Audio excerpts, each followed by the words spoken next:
Chers marathoniens, marathoniennes de la foi, nous sommes le 1er janvier de l'an de grâce 2017. C'est un dimanche, heureuse coïncidence.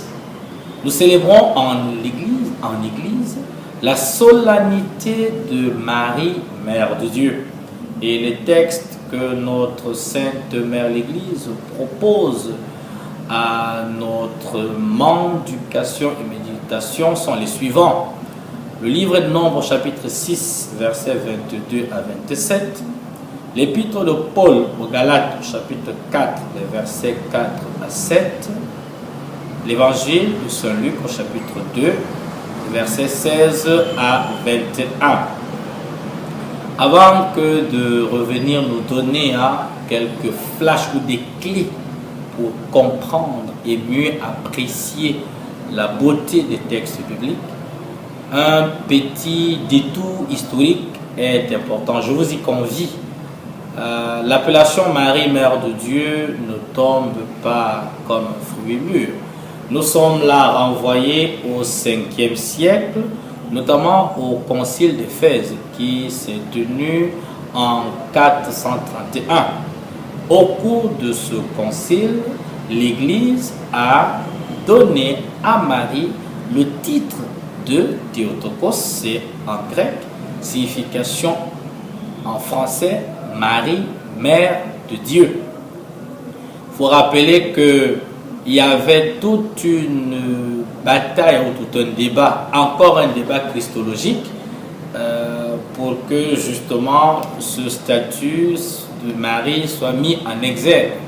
C'est donc aujourd'hui la fête de tous les dévots de la Vierge Marie qui, je l'espère, vont seulement se rappeler cette déclaration ô combien silencieuse mais profonde de sa part, consignée dans l'évangile de Jean, chapitre 2, verset 5. Je cite, « Faites tout ce qu'il vous dira ».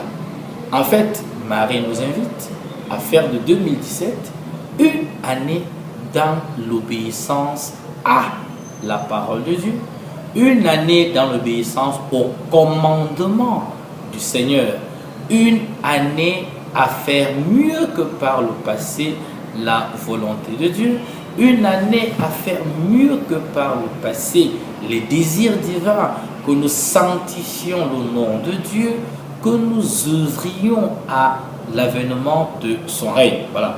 Aussi, en ce 1er janvier, c'est le moment des vœux. Et le livre des Nombres nous donne une précision intéressante. Comment nous, craignant Dieu, comment nous, enfants de Dieu, devrons nous souhaiter les vœux? Eh bien, il est précisé dans le livre des Nombres que nous devons souhaiter les vœux en désirant l'évocation du nom de Dieu sur la personne. Ça veut dire, si je souhaite les vœux à mon frère, eh bien que je dise au nom du Seigneur, ou mieux, j'invoque sur toi le nom de Dieu. C'est d'ailleurs la formule que le Seigneur lui-même prescrit à Moïse pour que les générations qui suivront perpétuent cette belle tradition. Voici comment vous bénirez, voici comment vous souhaiteriez les vœux aux uns et aux autres. Une belle formule que l'on peut trouver pour faire par façon ou fashion, non, mais pour que ce soit en lien avec notre foi. J'invoque sur toi le nom de Dieu. Qu'au cours de l'année 2017, eh bien, le nom de Dieu soit invoqué sur toi. Cela n'est pas sans conséquence, mon frère, ma soeur. Quand on invoque le nom de Dieu sur moi, cela implique et me rappelle que je suis consacré, que je lui appartiens. Et par conséquent, je me dois de vivre comme celui sur qui ou celle sur qui le nom du Seigneur a été évoqué. Très beau, très intéressant. Et voilà qui vient nous donner une perspective toute belle pour revisiter ou déclencher d'autres perspectives de notre baptême. N'oublions jamais que le nom de Dieu a été invoqué sur nous le jour de notre baptême. Et si l'on prend l'habitude de le faire dans nos maisons, de le faire dans nos milieux de vie, je suis convaincu qu'il s'opérera des changements majeurs. Quant à Paul, qui écrit aux Galates, il va évoquer la personne de la Vierge Marie qui est la mère de Jésus de manière laconique. Il faut rappeler que le propos de Paul ici n'est pas de faire tout un traité sur la Vierge Marie, d'autant plus que, on l'a toujours dit, Marie ne se comprend et ne s'évoque qu'en lien avec Jésus-Christ. Qu'il rappelle ce fait historique est largement suffisant. Autant voulu par Dieu, autant que Dieu s'est choisi, le Fils de Dieu, nommément Jésus-Christ, est né d'une femme. Et cette évocation, elle aussi, elle n'est pas fortuite. Elle vaut son pesant d'or.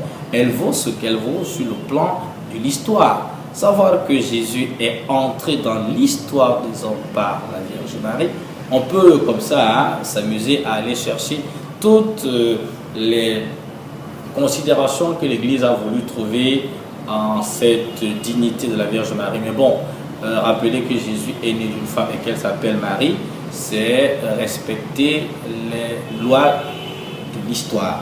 Et en ce début d'année, comme je disais encore, que nous prenions un temps de nous remettre et de justement célébrer cette rentrée de Jésus dans l'histoire de l'humanité. Jésus est entré dans l'histoire des hommes, mais il est aussi entré dans mon histoire. Aussi, quels sont les bouleversements, les conséquences et même les perspectives nouvelles que Jésus ouvre à chacun dont il devient le partenaire dans l'histoire. C'est intéressant. Jésus a changé l'histoire de l'humanité, il a changé ton histoire. C'est pour ça donc on peut dire et espérer que 2017 sera l'année particulière où nos histoires vont avoir, passez-moi l'expression, une saveur christique, où notre compagnonnage avec Jésus-Christ sera meilleur, où on va marcher avec Jésus, parce que Jésus n'est plus un étranger, il est désormais mon ami, il est mon compagnon, il est partie intégrante de l'histoire qui est la mienne. Et par conséquent, je ne serai plus spectateur de ma vie, j'en deviens un acteur, parce que Jésus m'invite à faire de ma vie ce que je veux en lien avec sa volonté. Donc, c'est également intéressant pour que en 2017, nous cessions d'être les spectateurs de nos vies et que nous devenions, oui, nous devons devenir les acteurs de celle-ci. Et nous verrons des miracles, on verra des changements s'opérer quasi inespérés.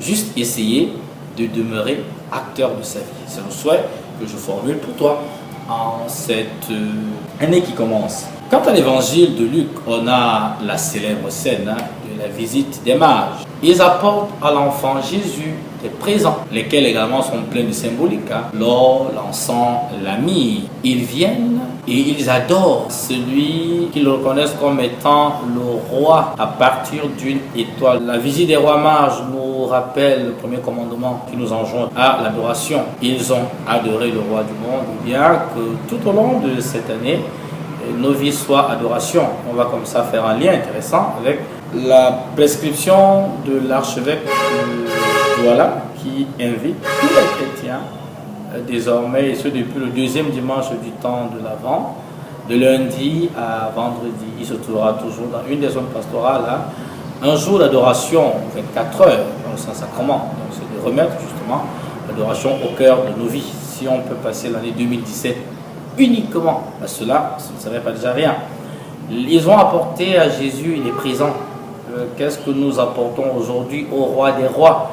De quoi Dieu a-t-il besoin sinon de notre vie? Comme dit Paul, j'aime l'expression, de faire de nos vies des offrandes qui lui soient agréables. Et je crois comme ça on peut se donner comme résolution de demeurer adorateur. D'autant plus que Jésus, dans l'évangile de Jean, chapitre 4, versets 23 à 24, dit explicitement que le Père attend désormais, que le Père veut des adorateurs en esprit, en vérité, bien que nous le soyons. Dieu veut que nous lui offrions nos vies, c'est ce qu'il y a de meilleur. À côté des cadeaux, eh bien, le meilleur cadeau qu'on ferait à Dieu, c'est de lui offrir sa vie. Mon frère, ma soeur, que te souhaiter de plus sinon une heureuse année 2017 et que nous continuions à scruter les Écritures mangeons la parole de Dieu. N'oublions pas ce qu'a dit Saint Jérôme, ignorer les Écritures, c'est ignorer le Christ. Bonne année, retrouvons-nous dimanche prochain si le Seigneur nous le permet. Bien des choses à toi.